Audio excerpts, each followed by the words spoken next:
سید العرب، سرور کونین، فخر موجودات، صاحب لوح قلم، محسن انسانیت، میرے اور آپ کے آقا دو جہاں حضرت محمد صلی اللہ علیہ وسلم اس دنیا میں تشریف لائے۔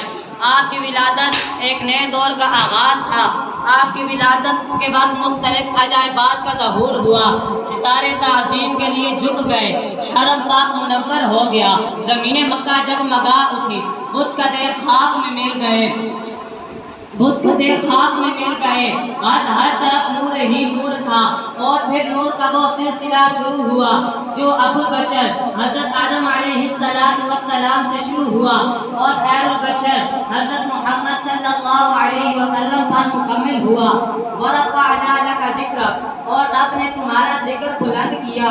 اور رحمت للعالمین بھی ایسے جن کے بارے میں رب کائنات نے فرمایا، اے نبی شاید آپ اس فکر و غم میں اپنے آپ کو ہی کاٹ ڈالیں گے کہ یہ امت ایمان کی راہ پر کیوں نہیں آتی۔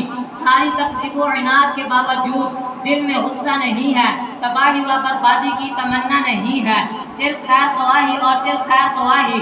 تو صدر عالی وقار، محبت اور صرف محبت، ایک ہی شوق، ایک ہی لگن، ایک ہی دہن، ایک ہی بات کہ کیسے امت ایمان کی راہ پر آ جائے اور اللہ کے غضب اور اس کی آگ سے بچ جائے۔ وہ واقعہ طائف ہو یا پھر بوڑھی عورت کا مکے سے باہر جا کر آپ کو جادوگر کہنا، خاکے بنانے والے خاک میں مل جائیں گے، خاکے بنانے والے خاک میں مل جائیں گے، لیکن میرے نبی کا ذکر ہمیشہ بلند رہے گا۔